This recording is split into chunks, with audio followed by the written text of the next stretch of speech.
Hello friends, કેમ છો? મજામાં ને? બસ હમણાં જ સરસ મજાના નોરતા પૂરા થયા છે.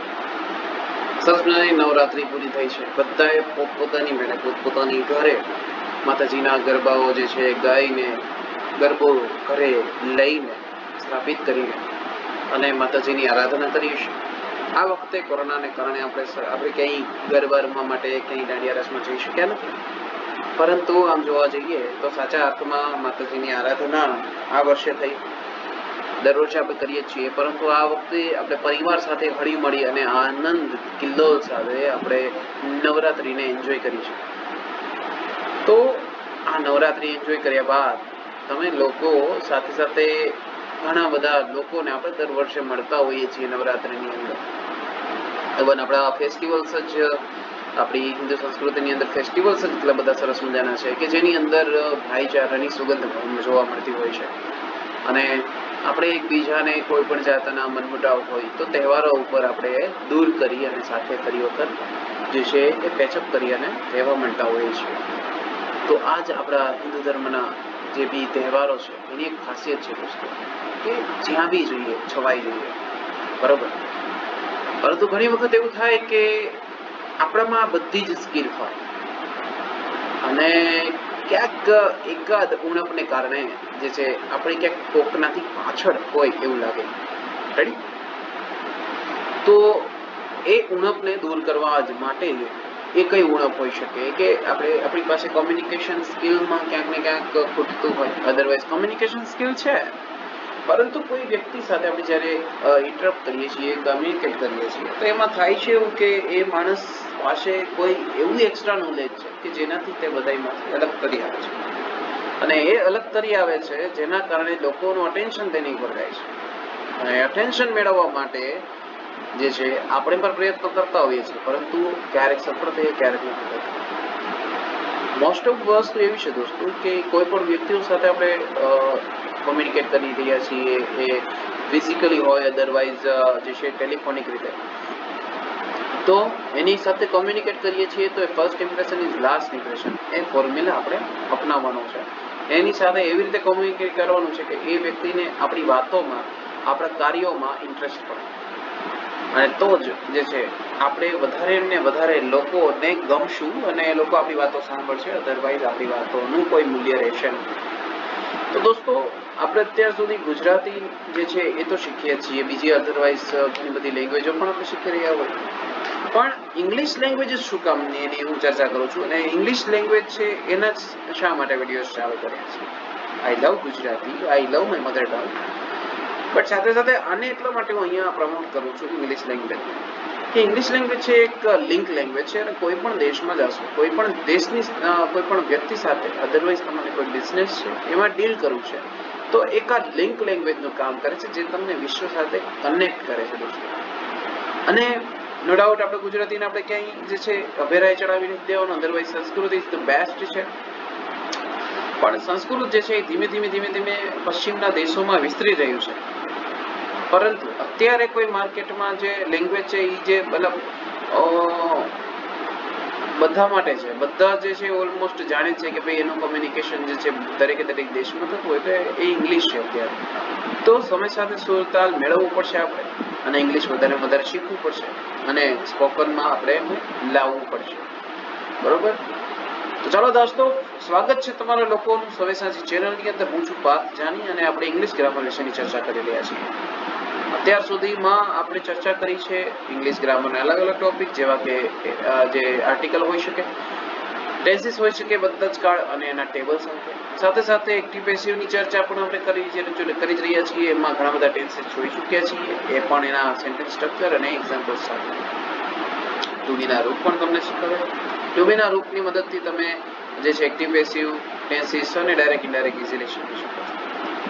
તો હવે વાત છે આપણે આપણા કોમ્યુનિકેશનને બેટર કરવાનું, પર્સનાલિટી ડેવલપમેન્ટ પર ધ્યાન આપવાની વસ્તુની જરૂર છે. રેડી? તો એ વસ્તુને આપણે ડેવલપ કરવા માટે દોસ્તો આપણે ઇંગ્લિશ ગ્રામરનો સહારો લઈશું, અને ત્યાર પછી આપણે સ્ટેપ બાય સ્ટેપ આપણે અપ જતા જઈશું, બરાબર છે. તો મોસ્ટ ઓફ જ્યાં સુધી બને ત્યાં સુધી ઇંગ્લિશના જેટલા બી શબ્દો, અમુક જે શબ્દો રૂટીનમાં પણ આપણે બોલતા હોઈએ, તો એ બધા શબ્દોને રૂટીનમાં વધારે ભણવા માંડો. જે બી વસ્તુને આપણે એમ કહીએ કે ભાઈ અહીંયા આવ ને, તો આપણે એવું ના બોલતા કમ હિયર, બરાબર, ભાઈ ત્યાં જ ને, તો ગો ધેર, સિમ્પલ વર્ડ છે દોસ્તો. સ્વિચ ઓન કર, બરાબર, તો આ જે બોલ્યું સ્વિચ ઓન કર, તો એમાં કર એટલી જ વસ્તુ છે ગુજરાતી છે, બીજા બંને શબ્દ ઇંગ્લિશ છે, બરાબર.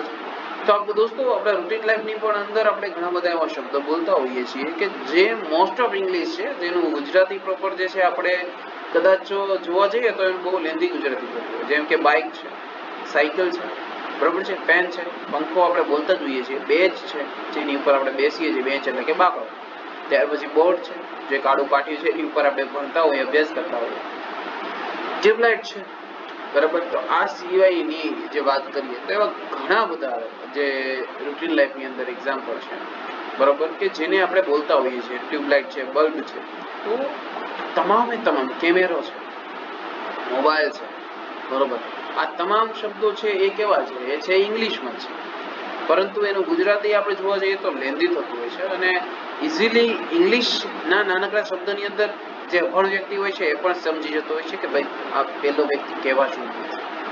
તો ઇંગ્લિશની અત્યારે આટલી ઇફેક્ટ છે દોસ્તો, અને ઇંગ્લિશ જે છે આપણે વધારે આપણે રૂટીન લાઈફમાં શબ્દોમાં ભણતા જઈએ તો કોન્ફિડન્ટ થઈ જશું, અને એક સમય આપણે સ્પોકન ઇંગ્લિશ ઇઝીલી બોલી શકશું. જોઈએ અત્યાર સુધીના ગ્રામરના ટોપિકની અંદર આપણે શું ચર્ચા કરી કે એક્ટિવ પેસિવ જોઈ રહ્યા હતા આપણે લાસ્ટ સેશનની અંદર પણ, અને એમાં આપણે વાત કરી હતી પરફેક્ટ પ્રેઝન્ટ ટેન્સ, એટલે કે પૂર્ણ વર્તમાન કાળનું એક્ટિવમાંથી પેસિવ. આ સેશનની અંદર આપણે ચર્ચા કરવાના છીએ પરફેક્ટ પાસ્ટ ટેન્સ, એક્ટિવ અને પેસિવ વોઇસ. એક્ટિવ વોઇસ એટલે કે કર્તરી વાક્ય રચના, કર્તરી એટલે કે જેમાં કર્તાને મહત્વ આપવામાં આવે, કર્તાથી વાક્યની શરૂઆત થાય. કર્મણી વાક્ય રચના એટલે કે પેસિવ વોઇસ એટલે કે જેમાં કર્મથી વાક્યની શરૂઆત થાય, અથવા એમ કહી શકાય કે કર્મને મહત્વ આપવામાં આવતું હોય છે બી વાક્યમાં, એ તમામ વાક્યોને કર્મણી વાક્ય રચના કહેવાય, બરોબર છે. હવે કાળના વાક્યનું પેસિવ વોઇસ જોઈ રહ્યા છીએ, તો એના પહેલા આપણે જોશે કોમન સેન્ટેન્સ સ્ટ્રક્ચર, જે તમારી સામે અત્યારે દેખાઈ રહી છે. કોમન સેન્ટેન્સ સ્ટ્રક્ચર જે છે એ શું હોઈ શકે? તો એક્ટિવ વોઇસની જે સેન્ટેન્સ સ્ટ્રક્ચર છે એ કયું છે? સૌથી પહેલા જોઈએ કે સબ્જેક્ટ છે, પછી ટુ બી છે, પછી V1 2 3 4 એમાંથી કોઈ પણ હોઈ શકે, પછી ઓબ્જેક્ટ છે, અને પછી છે અધર વર્ડ્સ. Is it okay? ત્યાર પછી પેસિવ વોઇસ છે. તો પેસિવ વોઇસમાં શું આવશે? ઓબ્જેક્ટ છે, ટુ બી છે, V3 છે, બાય છે, સબ્જેક્ટ છે અને અધર વર્ડ છે. તો સર કોમન સેન્ટેન્સ સ્ટ્રક્ચર મેં કેવી રીતે બનાવેલું, બરોબર, એની પણ ચર્ચા કરી હતી મેં કે કોમન સેન્ટેન્સ સ્ટ્રક્ચર જે છે, કોઈ પણ વાક્ય તમે ટેન્સીસનું લઈ લો, કોઈ પણ વાક્ય રૂટીન લાઈફમાં બોલાતું એ લઈ લો, તો એની અંદર એક્ટિવ વોઇસનું વાક્ય જે છે એ બંધ બેસતું હશે. જોઈજો, આ જ વાક્ય રચનાની મદદથી કોઈ પણ વાક્ય જે રૂટીનમાં બોલાય છે, કહેવાય ને કે પાયો આ જ છે. પછી એની પર ચણતર જે છે, પાયો બધી જગ્યાએ કહેવાય ને એક સરખા ભરાતા હોય, બીમ કોલમ એક સરખા જ બધી મટીરિયલ સરખું જ વપરાય, પરંતુ એની ડિઝાઇન બદલી ગઈ. આ એના જેવું છે, મટીરિયલ એક જ છે પરંતુ ડિઝાઇન બદલે છે, એટલે કે ટેન્સીસ બદલે છે, એની વાક્ય રચનાઓ બદલે છે, બરાબર. વાક્ય રચનામાં થોડા ફેરફાર થાય છે, બાકી કઈ ફેરફાર થતો નથી. ત્યાર પછી પેસિવ વોઇસ છે, તો એની અંદર પણ પેસિવ વોઇસના જેટલા એક્ટિવમાંથી પેસિવ તમે જુઓ તો તમામે તમામ કાળની અંદર પેસિવ કરતી વખતે વાક્ય રચના તો આ જ ફોલો કરી છે, એમાં કઈ નવી આવતી નથી. સમજાઈ જતી વસ્તુ? તો આ બે વસ્તુની આપણે ચર્ચા કરી હતી. મેં લાસ્ટ લેક્ચરમાં તમને એક વસ્તુ ક્લિયર કરી દીધી કે એક્ટિવમાંથી પેસિવ ચાલુ ભવિષ્યકાળનું પણ થતું નથી, તમે પૂર્ણ વર્તમાન કાળનું પેસિવ કરી શકો છો. એ જ રીતે હવે અહીંયા ચર્ચા કરવાની છે દોસ્તો, દરેક સેશનની અંદર આપણે એક અલગ કાળની ચર્ચા કરીએ છીએ, અલગ એની વાક્ય રચનાઓ સ્ટેપ બાય સ્ટેપ બધી જ ડીપલી વાક્ય રચનાઓ શીખીએ છીએ, અને સાથે એના એક્ઝામ્પલ પણ જોઈએ છીએ. તો આ તમામ વાક્ય રચનાઓ શીખીએ છીએ, એક્ઝામ્પલ જોઈએ છીએ, એમાં ક્યાંય પણ કોઈને પણ કઈ જાતનું નાનકડું પણ કોઈ જાતનો ક્વેશ્ચન હોય તો કમેન્ટ બોક્સની અંદર લખવાનું ચૂકશો નહીં, અને અમને મેન્શન કરવાનું ચૂકશો નહીં. સાથે સાથે એ પણ કહી દઉં કે જે લોકો આ વિડીયોઝ પહેલી વખત જોઈ રહ્યા છે, તો એ તમામે તમામ લોકો સવ્યસાચી ચેનલ પર જાઓ, સવ્યસાચી ચેનલને લાઈક કરી શેર કરો, સબસ્ક્રાઇબ કરો, જેથી કરીને આવનારા તમામ વિડીયોઝ તમારા સુધી ઇઝીલી પહોંચી શકે, લિંકમાં તમને મળી શકે. હજી પણ જે લોકોએ ગ્રામરના અલગ અલગ જે અમારા સેશન્સ છે, વિડીયોઝ છે, જોયા નથી, તો સવ્યસાચી ચેનલ પર વિડીયો લાઇબ્રેરીની અંદર તમામ વિડીયોઝ છે. માત્ર ગ્રામર નથી દોસ્તો, એમાં ધોરણ 10 ગુજરાતી મીડિયમ GSEB બોર્ડનું તમને ત્યાં ચેપ્ટર્સ પણ જોવા મળશે. નજીકના ભવિષ્યમાં જો તમારી ઈચ્છા હશે તો એ રીતે અલગ અલગ સ્ટાન્ડર્ડના અલગ અલગ ચેપ્ટર્સ પણ તમારી સાથે ગુજરાતીમાં ટ્રાન્સલેટ કરી અને તમારી સમક્ષ સમજાવવાનો પ્રયત્ન કરીશું, તમારી સમક્ષ લાવીશું. તો અત્યારે આપણે ચર્ચા કરી રહ્યા છીએ એક્ટિવ પેસિવ ની અંદર જે ટેન્સ આપણે પહોંચ્યા છીએ એ છે પરફેક્ટ પાસ્ટ ટેન્સ. રેડી? આ ટેન્સ ની આપણે અત્યારે ચર્ચા કરી રહ્યા છીએ, એટલે કે છે પૂર્ણ ભૂતકાળ. રેડી? હવે આ કાળને આપણે બનાવવો છે એક્ટિવ અને પેસિવ ના ફંડાસ ફોર્મ્યુલાથી. તો સૌથી પહેલા એક્ટિવ પેસિવ ની વાક્ય રચના આપણી પાસે કઈ છે સાહેબ? પોઝિટિવ ની આપણે બનાવીએ છે કે બનાવવાની છે, બરાબર? તો પોઝિટિવ સેન્ટેન્સ સ્ટ્રક્ચર બનાવવાનું છે. તો એક્ટિવ વોઇસ ની વાક્ય રચના તમારી સામે છે. સબ્જેક્ટ છે સૌથી પહેલા, તો સબ્જેક્ટ તો મૂકી દો આંખ બંધ કરીને. સબ્જેક્ટ મૂક્યો, ત્યાર પછી ટુ બી ના રૂપ મૂકવાના છે. તો ટુ બી ના રૂપ મૂકવા છે તો પૂર્ણ ભૂતકાળમાં.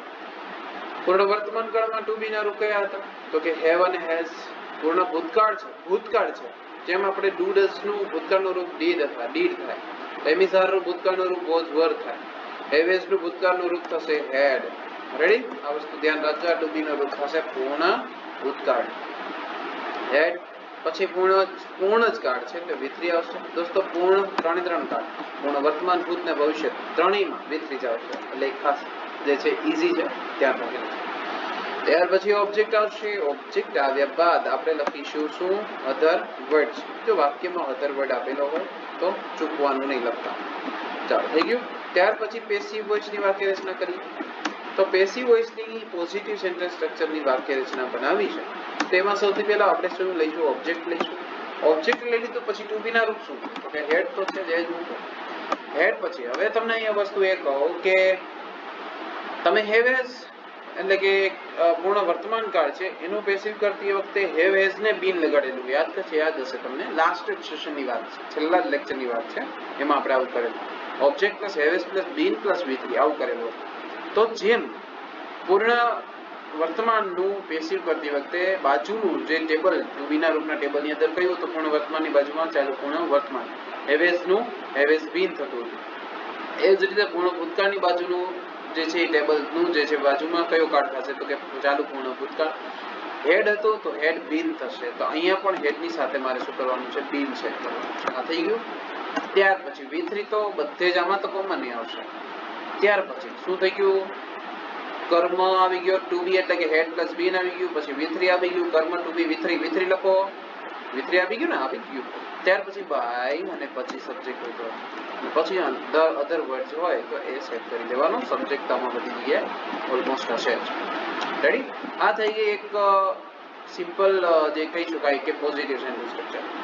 પોઝિટિવ સેન્ટેન્સ સ્ટ્રક્ચર છે એનું એક આપણે એક્ઝામ્પલ અહીંયા જોઈએ, જેથી કરીને તમને આઈડિયા આવે કે ભાઈ આ વાક્ય રચના જે છે એને કોઈ પણ સેન્ટેન્સની અંદર કેવી રીતે સેટ કરી શકાય. Let's check it.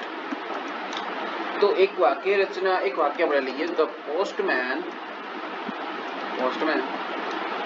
had dropped dropped a letter. બરાબર? આવું એક વાક્ય છે. The postman had dropped a letter. આવું એક વાક્ય છે. હવે એને મારે પેસિવ કરવું છે તો કેમ કરશું? પહેલા તો આને ક્વેશ્ચન કરો. કેનાથી? તો કે વોટ અને whom થી ક્વેશ્ચન કરો તો તમને ખબર પડે કે ભાઈ આ વાક્ય જે છે એની અંદર કર્મ શું છે. The postman had dropped a letter. પોસ્ટમેને એક પત્ર મૂક્યો. બરાબર? તો શું મૂક્યું? શું ડ્રોપ કર્યું? તો કે લેટર, પત્ર. આ તમારો કર્મ થયો. રેડી? હવે આને આપણે શેનાથી સેટ કરવાનું છે? પોઝિટિવ સેન્ટેન્સ સ્ટ્રક્ચરની અંદર આપણે બનાવવાનું છે. કયું વાક્ય? તો કે પેસિવ. રેડી? તો પેસિવ ની વાક્ય રચના આપણે બનાવવા જઈ રહ્યા છીએ. ખાસ જોઈ લો. હવે હું શું ચેન્જીસ કરું છું? બધા કાર્ડ સરખા છે પણ એની અંદર જે થોડી ફેરફાર છે એ વસ્તુ આપણે નોટ કરવી રહી. જો એ નહીં કરીએ તો વાક્યમાં કોઈ પણ લોચો થઈ શકે છે અને માર્ક જઈ શકે છે. રેડી છે આટલી વસ્તુ?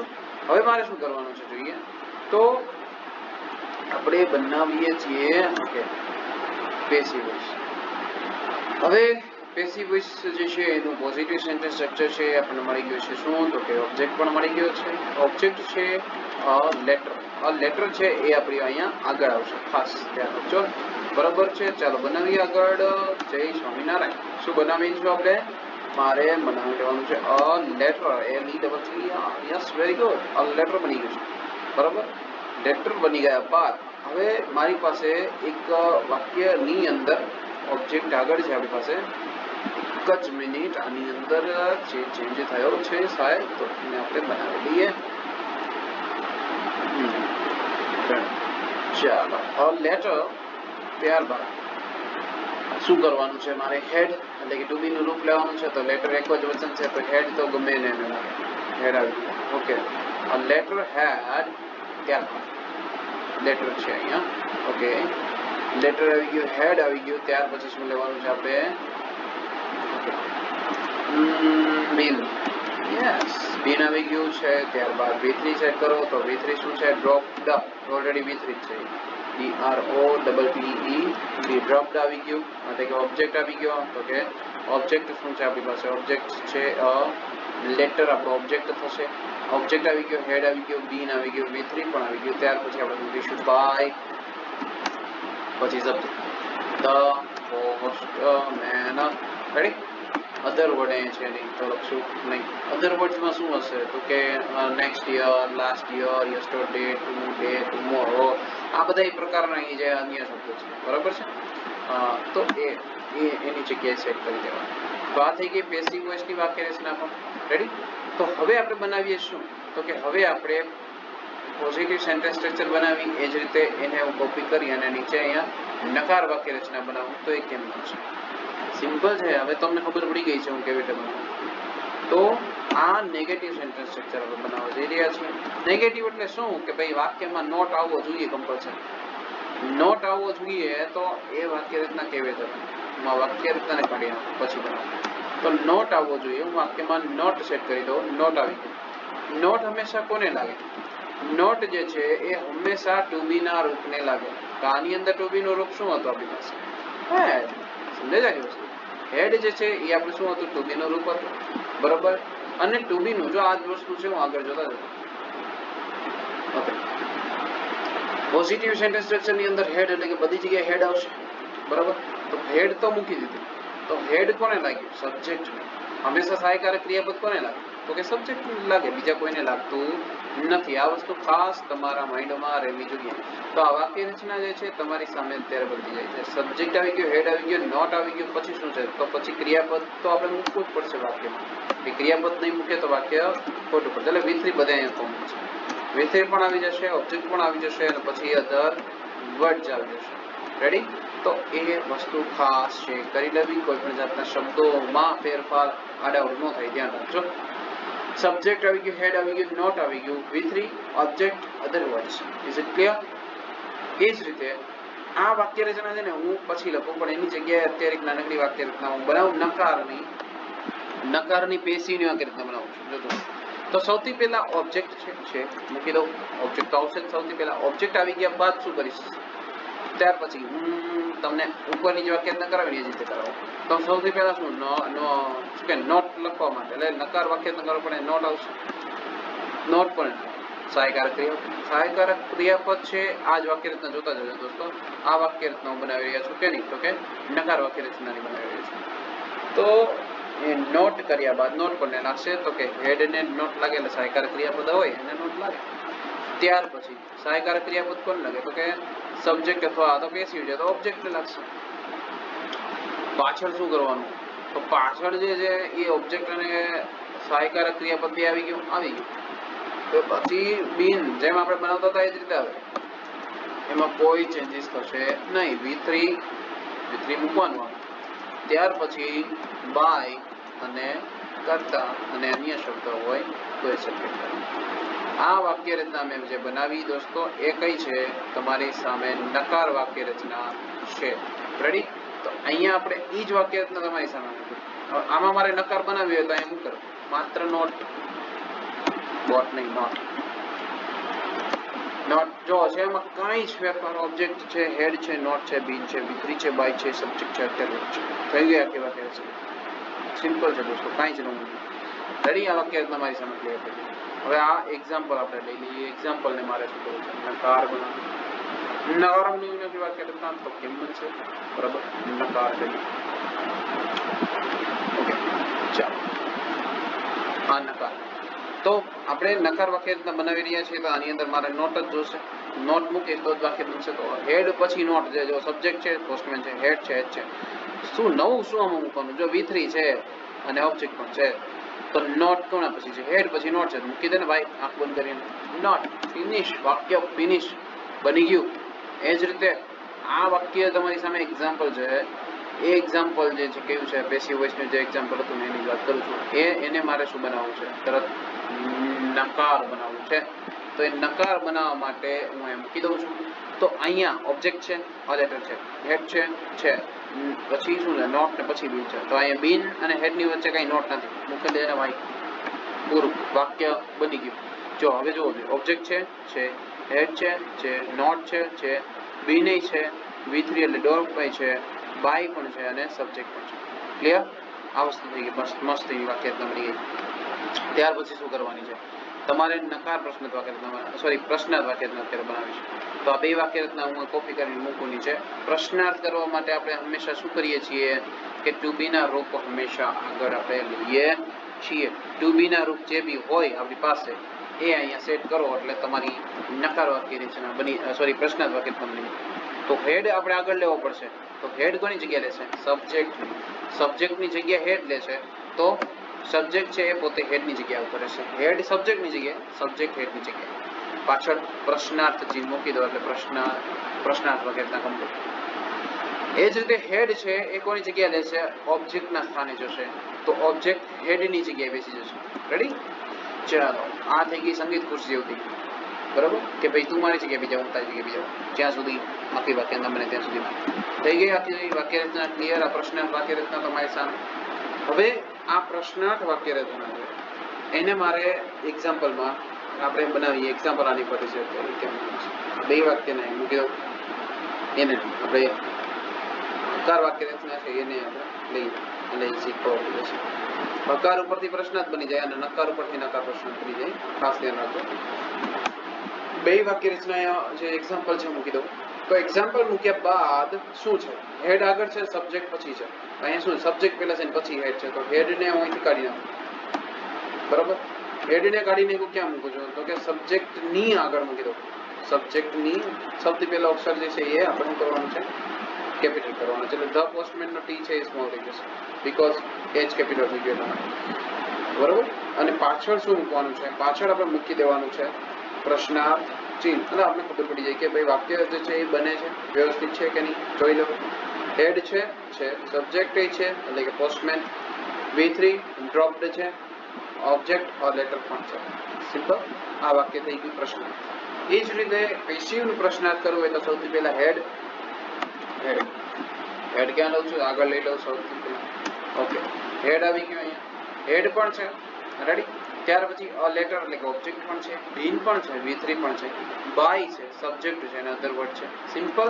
આ વાક્ય આપણું બની ગયું જાય. કોઈ જ નવી ડીલ નહીં, કોઈ જ નવું કાંઈ નહીં. બરોબર? એક જ વાક્ય રચના ઉપરથી આપણે બધી જ બનાવી. એ જ રીતે હવે બનાવવા જઈ રહ્યો છું નકાર પ્રશ્નાર્થ. તો એના માટે નકાર વાક્ય રચનાને હું ફોલો કરું. નકાર વાક્ય રચના હું લઈ લઉં. એમાં હું શું કરીશ? એમાં ઉપરથી નકાર પ્રશ્નાર્થ બનાવું છું. તો હવે નકાર પ્રશ્નાર્થ બનાવવા જઈ રહ્યો છું. તો નકાર પ્રશ્નાર્થ કરવા માટે મારે આમાં શું કરવાનું છે? વાક્ય ઓલરેડી નકાર જ છે, મારે એને પ્રશ્નાર્થ બનાવવાનું છે. અને પ્રશ્નાર્થ કરવા માટે શું હંમેશા આવે કે ટુ બી ના રૂપ આગળ આવે છે. બીજું કાંઈ નવું આવતું નથી. તો ટુ બી ના રૂપ આગળ લેવા માટે હેડ છે એ સબ્જેક્ટની જગ્યાએ, હમણાં જ કર્યું એવી રીતે. તો સબ્જેક્ટ હેડની જગ્યાએ. ફિનિશ. વાક્ય બની ગયું. પાછળ પ્રશ્નાર્થી મૂકી દો. પૂરું. સિમ્પલ. કંઈ જ નવું. જોયું? માત્ર શબ્દોની હેરાફેરી છે દોસ્તો. શબ્દો સેટ કરતા આવડી જાય એટલે વાક્ય રચના ગમે એવી પૂછાય તમને, કોઈ જાતના ટેન્શન નહીં. એ જ રીતે હેડ આગળ અને ઓબ્જેક્ટ હેડની જગ્યાએ. ફિનિશ. It's over. બરોબર? ચાલો. તો આ વાક્ય રચના બની ગઈ નકાર પ્રશ્નાર્થ. નકાર પ્રશ્નાર્થની વાક્ય રચના બની ગયા બાદ તમારે એનું એક્ઝામ્પલ પણ સેટ કરવું પડશે. તો જોઈએ એક્ઝામ્પલ પણ લઈ લઈએ. ક્યાં છે એક્ઝામ્પલ ભાઈ? તો ભાઈ મારી પાસે આ મળી ગયું. આ નકાર વાક્ય રચના છે એને હું કેવા બનાવું? એ નકાર પ્રશ્ન જ બનાવી દઉં. ચાલો મૂકીએ એમાં શું ફેરફાર થાય છે જોઈ પણ લઈએ. Check it. ઓકે, હવે આની અંદર જે છે એક નાનકડો ફેરફાર જે છે આપણે કરવાનો છે અહીંયા. ક્યાં છે ભાઈ? તું મારી સામે ભાઈ જા. નહીં તો ધક્કો દઈ જવાનો. હા, ઓકે, થઈ ગયું ચેન્જીસ. અને હવે અહીંયા જોઈ રહ્યા છીએ આપણે શું તો કે નકાર પ્રશ્નાર્થ વાક્ય રચના. નકાર પ્રશ્નાર્થ વાક્ય રચનાની અંદર પેલા વાક્ય રચના બની ગઈ had, subject, not, V3, object, other word. Okay, પછી નકાર પ્રશ્નાર્થ તો કે હેડ છે, ઓબ્જેક્ટ છે, નોટ છે, બીન છે, V3 બાય કરતા છે. હવે એને હું પ્રશ્નાર્થ નકાર બનાવવા જઈ રહ્યો છું. તો પ્રશ્નાર્થ નકાર બનાવવો હોય તો હેડ આગળ આવ્યું અને સબ્જેક્ટ પાછળ આવ્યું. તો આમાં હેડ આગળ લઈ લઉં, હેડ આગળ લઈ લઉં છું, બરોબર. તો હેડ અહીંયા પહેલા લીધું મેં, હેડ આગળ લીધું, પછી ધ પોસ્ટમેન અને પછી નોટ અને પછી અન્ય શબ્દ. આ રીતે તમને સમજાવવું જોઈએ તો જ વાક્ય બનશે. ઓકે, તો અહીં પ્રશ્નાર્થ ચિહ્ન મૂકી દઉં છું. જોઈ લઈએ હવે આ બે વાક્ય રચના મેચ થાય છે કે ઓલ સેટ છે કે નથી, કે કંઈ ભૂલ છે. જો હેડ છે, ધ પોસ્ટમેન એટલે કે સબ્જેક્ટ છે, અહીંયા મારો અડધો માર્ક ઉડે તો આનો સ્મોલ થઈ જવો જોઈએ તમને જે હેડ છે, સબ્જેક્ટ એટલે કે ધ પોસ્ટમેન છે, નોટ પણ છે, V3 એટલે ડ્રોપ્ડ બર્ડ છે, અને અધર વર્ડ એટલે કે લેટર પણ છે. સિમ્પલ. આ એક પોઝિટિવ છે, સોરી નકાર પ્રશ્નાર્થની એક્ટિવની વાક્ય રચના થઈ ગઈ. હવે મારે પેસિવની જે છે નકાર પ્રશ્નાર્થ વાક્ય રચના બનાવવાની છે. તો એના માટે પણ હેડ છે એ આગળ લઈશ. હેડ જે છે એને હું આગળ લઈ લઉં. કેની આગળ તો કે કોઈ પણ ઓબ્જેક્ટ હોય તો અહીંયા સ્મોલ થઈ જશે, આ અંદર જશે એટલે હેડ આગળ લઈ લઉં. તો આ થઈ ગઈ વાક્ય રચના. હવે આ વાક્ય રચના બન્યા બાદ આમાં પ્રશ્નાર્થ ચિહ્ન ભૂલવું નહીં, અડધો માર્ક ઉડી જઈ શકે છે, બરોબર. તો સૌથી પહેલા તમારી સામે શું છે?